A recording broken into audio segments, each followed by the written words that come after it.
What is up, YouTube? This is Josh over here at American AF Dumpster Rentals in Dallas. So check this out. This is probably like the shittiest job I've ever had, or contract I've ever had. And I mean that in all literal intents and purposes. We're here at some horse races, or horse barns. I'm not going to say where it's at, but we've got a contract here to pick up horse manure. Dumpsters full of horse manures. They're not my dumpsters, they're their own dumpsters. And they're actually dumping them right in that building right here. We're dumping the horse manure in that building from these barns over here. They got rows and rows and rows of barns. And horses are starting to come in. Some thoroughbreds. And yeah. So over here is going to be some they're like little rooms or cottages. I don't know. No, little rooms for like the horse people, and then the barns over here obviously for the horses, and then you've got these little green dumpsters, little 12-yard dumpsters. I believe they're 10-yard dumpsters, 36-inch hooks. So luckily my truck has a 36-inch hook on it, and we're gonna hook up and pick it up.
We're in a pretty shitty situation.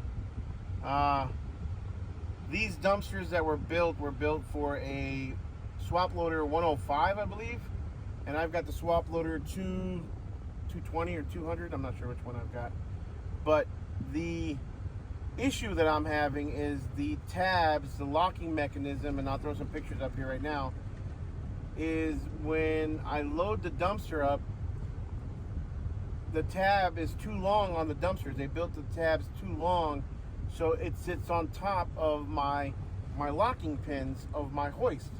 Well, I decided to try something different today and slide it all the way forward to see if that would help the dumping angle. And when I did so, I slid it all the way forward and I dropped the tab on the dumpsters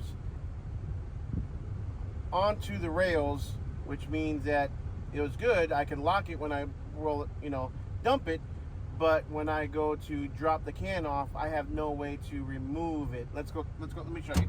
All right, so basically right here, this is the tab that I'm talking about that comes built onto the dumpster, and this is the locking pins or the locking tab that comes on the hoist. Right now the dumpster slid is pushed all the way forward, which it's not holding here, which is, that's not okay. It really should be holding the rear of the dumpster, especially for transport.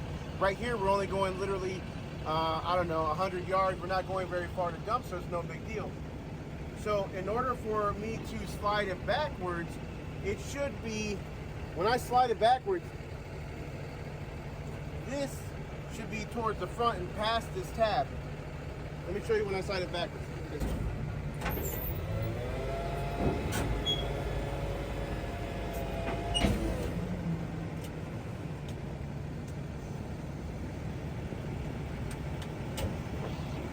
All right, so this is the unload position, slid all the way backwards. Well, I can't unload the dumpster if it's still locked in. This tab should end right about here, and technically should probably extend longer for it to work with my truck. And because they built this for a different, even though it's swap loader, they built it for the 105. I'm hoping that the 105, maybe it's a shorter rail, shorter frame. I have no idea. Otherwise, they're going to have the same problem with their truck when they get their truck in. They're going to have to fix these tabs on these dumpsters. They're going to have to get rid of this or figure out a different way to lock the rear of this dumpster down. So right now what I'm waiting on is I'm waiting for forklifts to come so we can slide the dumpster all the way forward, pass the tab, lift up the rear end, slide it backwards so that this tab will sit on top of it so I can actually unload this dumpster. Otherwise, I've got no form and no way of unloading this dumpster right now. Kind of in a shitty situation. Yesterday, I just basically dumped the dumpsters with the tab sitting on top. I tried something different today to see if it would work, and it did to an extent, but now I'm stuck with a dumpster that I can't get off my truck.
right, so that's it. So the way this is working for me, it's a contract. It's a short-term contract. It's going to be a couple weeks or maybe a month or so until they get their truck in place, and then hopefully after the fact, just kind of fill in when their guy is off and or when their truck may be down. But for the most part, I'm their go-to here because they really needed a hook lift. And yeah, I answered my phone. That's all that matters. At the end of the day, I know we talked about it, and this is one of my daily tips, but if you're not answering your phone, you're losing money, especially if you're paying for Google Ads. So I got a phone call, and every single phone call, as long as it's not a salesperson, is usually money or an opportunity. I met with the guy. We came up to an agreement as far as pricing is concerned, and it's pretty good because it's last minute, it's short term, it's not long term. I've got a per dumpster fee, and I'm out here doing this. I can knock them out as fast as possible. The only issue that I'm having though is the hook. I'm not a fan of the 36-inch hook. This is honestly the first time I've pulled up a dumpster with a 36-inch hook on this truck, and because the truck sits higher, because the hook is so short, in order for me to pick up the dumpster, I can't see the hook like I could in my 54-inch dumpsters, because I can't see the hook. I don't know if I'm hooked on to it or not. So that's my biggest issue that I'm having, and it's taking me a little bit longer to try and figure it out. And without a spotter, I don't know how else I would do it without there being like a camera back there or having to get in and out of the truck all the time. Plus the tab issue with the way the locking mechanism work. Again, I don't know if it's because it's a short can or what, or maybe the manufacturer didn't build it correctly. I'm not 100% sure, but you know, that's not, we're making it work. So 7 days a week, because apparently nobody has invented a way for horses to stop shitting and not to shit 7 days a week. So this is a 7 day a week gig out here whenever I can fit it into my schedule for the most part, and dump this. And you saw it's not far, so I'm literally picking up the cans and dropping them right on their property, maybe 100, 200 yards from where it's at, and it's up to 28 cans a day. So as the race season starts coming along and starts getting closer, the more horses will be here, and the more dumpsters will be needed to be emptied out every single day. Apparently, EPA came last year. I don't know if I mentioned that already in the video or not, but EPA came last year. What they were doing was using big 30s and 40 yards or 30-yard cans and just calling the company when they needed it dumped, and there was poop flying around all over the place and on the ground. EPA came and said, no, you guys are gonna have to figure something out, and this is their solution. So lucky for me, I'm part of their solution, and that's it. So make sure you guys like, subscribe, smash the notification bell. We'll see you guys on the next shitty day.